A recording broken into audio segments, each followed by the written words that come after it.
여호와께서 모세와 아론에게 말씀하여 이르시되 만일 사람이 그의 피부에 무엇이 돋거나 뾰루지가 나거나 색점이 생겨서 그의 피부에 나병 같은 것이 생기거든 그를 곧 제사장 아론에게나 그의 아들 중 한 제사장에게로 데리고 갈 것이요 제사장은 그 피부의 병을 진찰할지니 환부의 털이 휘어졌고 환부가 피부보다 우묵하여졌으면 이는 나병의 환부라 제사장이 그를 진찰하여 그를 부정하다 할 것이요 피부에 색점이 희나 우묵하지 아니하고 그 털이 희지 아니하면 제사장은 그 환자를 이레 동안 가두어 둘 것이며 이래 만에 제사장이 그를 진찰할지니 그가 보기에 그 환부가 변하지 아니하고 병색이 피부에 퍼지지 아니하였으면 제사장이 그를 또 이레 동안을 가두어 둘 것이며 이래 만에 제사장이 또 진찰할지니 그 환부가 엷어졌고 병색이 피부에 퍼지지 아니하였으면 피부병이라 제사장이 그를 정하다 할 것이요 그의 옷을 빨 것이라 그리하면 정하리라. 그러나 그가 정결한지를 제사장에게 보인 후에 병이 피부에 퍼지면 제사장에게 다시 보일 것이요 제사장은 진찰할지니 그 병이 피부에 퍼졌으면 그를 부정하다 할지니라. 이는 나병임이니라. 사람에게 나병이 들었거든 그를 제사장에게로 데려갈 것이요 제사장은 진찰할지니 피부에 흰 점이 돋고 털이 휘어지고 거기 생살이 생겼으면 이는 그의 피부에 오랜 나병이라 제사장이 부정하다 할 것이요 그가 이미 부정하였은지 가두어 두지는 않을 것이며 제사장이 보기에 나병이 그 피부에 크게 발생하였을 때 그 환자의 머리부터 발끝까지 퍼졌으면 그가 진찰할 것이요 나병이 과연 그의 전신에 퍼졌으면 그 환자를 정하다 할지니 다 휘어진 자인즉 정하거니와 아무 때든지 그에게 생살이 보이면 그는 부정한즉 제사장이 생살을 진찰하고 그를 부정하다 할지니 그 생살은 부정한 것인즉 이는 나병이며 그 생살이 변하여 다시 휘어지면 제사장에게로 갈 것이요 제사장은 그를 진찰하여서 그 환부가 휘어졌으면 환자를 정하다 할지니 그는 정하니라. 악성 피부병에 관한 규례를 오늘 또 꼼꼼히 말씀을 하고 계세요. 우리 인간을 육체를 창조하신 하나님이 육체에 병드는 것 조심하도록 권면을 하십니다. 특히 오늘 본문처럼 피부에 무엇인가 돋거나 뾰루지가 나거나 색점이 생겼을 때 어떻게 조치를 취해야 되는지를 말씀을 하고 계세요. 그래서 이 피부병 환자는 이스라엘 백성 가운데서 하나님이 주신 이 규례를 따라서 행해야 합니다. 이 규정을 만드신, 피부병까지 이렇게 규정을 만드신 하나님의 뜻, 오늘 우리에게 주시는 의미가 뭘까? 이것을 우리가 살펴야 할 것 같습니다. 그 첫 번째는 신중하게 판단해야 된다. 이 규례를 우리가 읽으면서 발견하는 것은 신중해야 된다. 이스라엘 백성 중에 누군가 피부에 뾰루지, 색점, 나병 같은 것이 보이면 바로 제사장에게 가서 보여야 했습니다. 제사장은 그것을 보고 바로 판단할 수 없는 피부병인 경우에는 일주일 동안 격리를 시킨 후에 또다시 상태를 보고 판단을 내렸어요. 그런데 그때도 또 확실하지 않으면 또다시 일주일을 기다립니다. 피부에 생살이 생겼는지, 환부의 털이 어떻게 변했는지, 색점이 있고 그 우묵하게 들어갔는지 아닌지 꼼꼼하게 살피고 판단을 합니다. 그런데 하나님이 이 피부병을 왜 제사장에게 보이라고 하셨을까?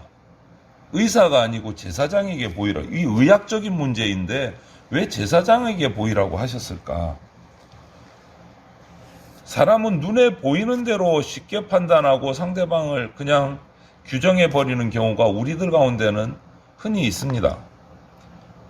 그런데 하나님의 의미는 우리의 연약한 것들 때문에 우리가 오류를 범하지 않도록 신중하게 판단할 기회, 시간을 주시는 거예요. 일주일을 격리시키고 또 그 다음에 보고 또 일주일을, 아무리 부정해 보이는 사람이라고 할지라도 섣불리 판단해서는 안 된다라는 거예요. 더욱이 제사장은 의사도 아니고 그런 어떤 의학적인 소견이나 능력을 가지고 환자를 치료하는 능력을 갖춘 사람이 아닙니다. 그럼에도 하나님께서 영적인 권위를 위임받은 제사장에게 환자를 판단할 수 있는 자격을 주셨어요. 오늘 보면. 섣불리 인간의 생각으로 판단하지 말고 하나님의 판단을 존중하라는 의미죠. 하나님의 판단을 존중하라. 그 영적의 의미를 오늘 신약의 우리 교회 공동체에 가져와도 적용이 되는 거죠. 교회 공동체에 연약한 지체들이 있습니다. 그렇지 않은 교회는 없습니다. 그 연약한 지체로 인해서 공동체가 어려움이 생기는 경우도 있습니다. 그렇다고 해서 무조건 그 연약한 지체를 잘라낼 수는 없는 거죠. 그래서 누군가를 판단하는 것은 언제나 신중해야 된다. 섣불른 우리의 생각은 내려놓고 하나님의 판단을 묻는 자세가 교회 공동체 가운데는 필요하다. 하나님께서 피부병이 악성인지 아닌지 정말 관심을 가지고 지켜보도록 하셨어요. 그 이유는 만약 악성인 피부병이 전염이 된다면 한 사람의 피부병 상하는 것으로, 피부 상하는 것으로 끝나는 것이 아니고 그 이스라엘 하나님이 택하신 공동체 전체가 무너지는 엄청난 영향력이 발휘가 되기 때문에 관심을 가지고 보게 하셨어요. 이 간단한 피부병, 오늘날 의료기술로 보면 이해가 안 되는 부분이 참 이걸 이렇게까지 하셔야 되나? 라고 생각할 수 있지만 그 당시에 이스라엘 백성이 처한 그 상황 속에서 광야를 이렇게 지나가는 아무런 편의시설이나 뭐 병원이나 의원이 전무한 상태에서 이런 상황은 정말 중대한 상황이 될 수 있는 겁니다. 그 공동체에서.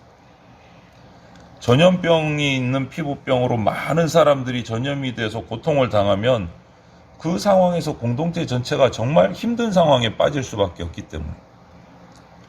믿음의 공동체는 하나님의 영광을 드러낼 책임이 있습니다. 이스라엘 백성이 하나님의 인도하심을 받아서 광야로 나갔습니다. 전부 다 피부병에 걸려서 고통당하고 있더라. 하나님의 영광의 소문이 퍼질 수가 없는 상황이죠. 오늘 우리 교회 공동체에도 동일합니다. 하나님의 영광을 드러내는 책임이 교회 공동체에 있습니다.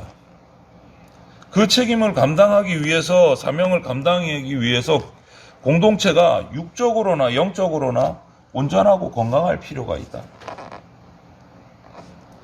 그래서 육적으로 힘든 지체들을 위해서 우리가 기도하고 돌아보는 이유도 거기에 있고, 영적으로 연약한 지체들을 걱정하고 돌보는 이유도 거기에 있는 거죠. 하나님의 영광을 위해서. 그래서 항상 우리는 공동체 가운데서 우리가 이런 영적인, 육적인 건강을 유지하기 위해서 어떻게 노력을 기울여야 할지를 고민하고 해야 되는 거죠. 그런데 오늘날 교회 공동체를 향한 세상의 반응은요, 계속해서 냉담해져 가요. 느끼고 계시겠지만 계속해서 부정적으로 흘러가는 것 같아요. 이유가 뭘까? 그냥 무작정 세상이 악해서, 세상은 하나님을 싫어하니까, 세상은 하나님의 말씀을 따르지 않으니까 그들에게 책임과 이유를 묻는 거 틀린 말은 아닌데, 다시 한 번 더 생각해 보면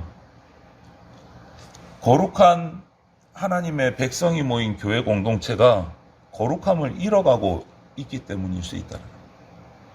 세상의 가치관에 섞여버려서 오염되어서 교회가 교회답지 못하기 때문에 세상적인 분쟁, 세상적인 다툼 때문에 교회가 병들어가고 있기 때문에 세상으로부터 인정받지 못하고 존경받지 못할 수 있다라는 생각도 우리가 해봐야 된다. 사실이 또 그런 모습들이 오늘날 교회 가운데 많이 일어나고 있습니다. 안타깝지만 그 이유를 세상에만 미룰 수 없는 상황이 되어버렸다는 거죠.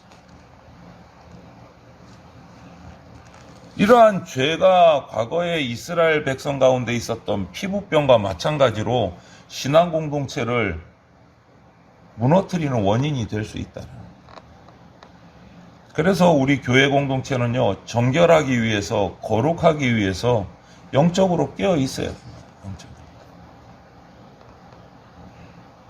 의술이 발달하지 않았던 이 당시에 그 전염력이 있는 악성 피부병은 진짜 골칫덩어리였습니다. 그래서 제사장들에게 또 관찰하고 또 감염 여부를 확인하게 수차례 계속 말씀하신 거죠. 제사장이 맡아야 할 만큼 그만큼 중요한 일이었다. 공동체의 정결함을 정말 중요하게 생각하시는 거예요. 영적인 정결함, 육적인 정결함 모두를 말씀하시는 거예요. 그 당시에 이 정결함은 개인의 생명도 문제가 되지만 공동체 전체의 건강과 생명을 좌우하는 문제이기 때문에 정말 중요했던 문제입니다. 그리고 오늘 본문 말씀을 잘 살펴보면 내일까지 이어지는 이 피부병에 관한 말씀인데, 다 나아가는 피부병일지라도 재발에 대해서 철저하게 대비하는 모습을 보입니다. 7일을 기다리고 또 7일을 기다려서 판단하고 정하면은 정하다고 선포하였지만 그리고도 또 대비를 해요. 또 재발할 경우를 또 대비를 합니다. 이 정도면 하나님이 기적을 일으키셔서 그냥 온 백성을 다 치유하고 그 병을 아예 그냥 요즘으로 말하면 그 바이러스를 아예 없애버리면 되실 텐데 왜 그러지 않으셨을까? 왜 그러지 않으셨을까? 오늘날도 똑같이 그렇게 될 것 같아요. 코로나 바이러스에 이렇게 힘든데 전염력이 강해서 그냥 한 방에 싹 기적을 일으켜서 다 없애버리시면 좋을 텐데 왜 이렇게 교회를 힘들게 하고 세상 가운데 이렇게 어려움을 주실까? 왜 그냥 내버려 두실까? 똑같은 고민일 수 있을 것 같아요. 그것을 묵상해 보면 하나님이 백성들에게 말씀의 질서 안에서 순종하는 법을 가르치시기를 원합니다. 그 어려운 가운데서 건강을 유지하기 위해서 하나님의 말씀 앞에 엎드리는 법을 가르치시기 위함입니다. 예수님을 우리가 믿고 하나님의 백성이 되어서 말씀에 순종하는 그 자체가 우리에게는 연단이고 훈련이고 성장이다. 그것이 기적일 수 있다는 거예요. 이 어려운 가운데 예배의 자리를 지키고 주님 앞에 나오는 자체가 기적이고 하나님이 원하시는 거다. 계속해서 본문의 내용을 보면 생살이 변해서 다시 휘어지고 제사장에 가서 진찰을 받고 정하다고 선언을 하고 또 몇 번을 재차 확인을 해야 했어요. 이것은 백성의 생명에 관련된 거고 그것이 부정해지는 사람, 나병이 된 사람은 백성 중에서 격리되는 끊어지는 여부를 판단하는 정말 중요한 문제인 거예요. 가족에게서 떠나야 되고 백성의 그 모여있는 자리에서 떠나야 되니까 이게 참 중요한 문제라는 거예요. 그래서 한 사람이라도 사랑하시는 하나님의 마음을 보게 되는 거죠. 또 확인하고 또 재차 확인하고 재발을 할 것을 또 걱정하시고 이 하나님의 사랑을 또 발견할 수 있는 부분이기도 해요. 저는 이 말씀을 묵상을 하면서 이런 마음이 들었어요. 하나님의 말씀을 읽을 때, 들을 때 그 말씀이 나에게 주어지는 말씀으로 들리고 믿어지는 것이 얼마나 감사한가. 평상시에 얼마나 감사한가. 이런 모습들이 있잖아요. 우리들 가운데 정말 자연경관이 멋지고 빼어난 곳에 살고 있는 분들 보면 참 부럽습니다. 농담 반 진담 반 그러잖아요. 해운대 바닷가에 살고 있는 그곳에 집을 두고 살고 있는 사람은 부럽다. 매일 해변가를 거닐 수도 있고 바닷물에 발을 담글 수도 있고 근데 정작 그분들은요 1년 가도 해변가 한번 제대로 안 나가는 사람들이 많다라는 거죠. 우리는 날을 정해서 휴가를 가면서까지 해운대를 찾거나 산수 좋은 데를 찾아가는데 정작 거기에 살고 있는 사람은 신경도 안 쓴다는 거죠. 안타깝죠. 그 자연경관과 그 가치들, 산과 숲과 바다의 가치를 모르는 거 참 많아요. 그런데 그런 분들이 우리들 가운데는 답답한 거죠. 작은 일에도 감사하고 그 감사하는 마음이 샘솟아야 하는데 그것이 정상적인데 우리에게 주신 것, 나에게 주신 환경들, 피부병에 안 걸리는 것만 해도 감사한데 그것이 정상적인데 사실 오늘날 우리 사람들의 마음, 우리의 마음을 되돌아보면 진짜 억센 내면을 가지고 바싹 마른 논맛 같은 그런 마음을 가지고 마땅히 느껴야 될 것을 느끼지 못하고 그냥 살아가는 경우들이 우리에게 많지 않은가. 이건 다른 말로 바꾸면 무감각, 무지함 이렇게 얘기할 수도 있을 것 같아요. 하나님께서 우리에게 공급해 주시는 것에 진짜 가치를 너무 당연하게 그냥 이거는 당연한 거 아니야? 가치를 느끼지 못하고 살아가는 때가 많지 않은가. 또 어떤 경우에는 에서처럼 축복, 영광을 하나님이 주신 그런 감사의 제목들을 그냥 세상에 일시적이고 헛된 것들하고 바꿔버리는 이런 정말 망령된 모습조차 보이는 우리가 그래서 못 느끼는 거 아닌가, 무감각한 거 아닌가. 스스로를 비춰보기를 원합니다. 이 오늘 피부병의 이 사소한 문제를 가지고 하나님이 주시는 규례들을 보고 뒤집어서 생각하면 이런 마음들이 들더라고요. 그냥 평상시에 일상의 삶이 우리에게 얼마나 감사한가. 얼마나 감사한가. 근데 그것을 무감각하게 그냥 당연하듯이 받아들이는 우리가 하나님의 사랑, 하나님의 그런 분별을 주심에 대한 무감각함이 우리 가운데 있지는 않은지 돌아볼 필요가 있을 것 같아요. 이스라엘 백성에게 이 악성 피부병은 공동체를 파괴할 수 있는 심각한 질병입니다. 이것이 없는 자체가 감사한 거죠. 감사한 거. 이런 질병으로 이스라엘이 신앙 공동체를 지켜야 했듯이 오늘 우리 교회 공동체에도 동일한 책임이 있습니다. 서로에 대한 판단, 다툼 이것들을 거두어 드리고 세상의 가치관이 교회에 영향을 미치지 못하도록 우리 교회 믿음의 공동체를 지켜야 됩니다. 하나님이 거룩한 공동체와 함께 거하시고 우리가 지난주 읽으면서도 주신 말씀 있지 않습니까?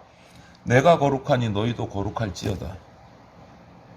그런 교회 공동체, 그런 성도에게 영광 받으신다는 것을 우리가 기억을 하고 오늘 우리 교회에 속한 우리 모든 성도들이 거룩한 하나님의 거룩한 교회가 되고 거룩한 성도가 되기 위해서 정말 애쓰고 최선을 다하는 그러한 모습들이 우리 가운데 있기를 주님의 이름으로 축원을 드립니다.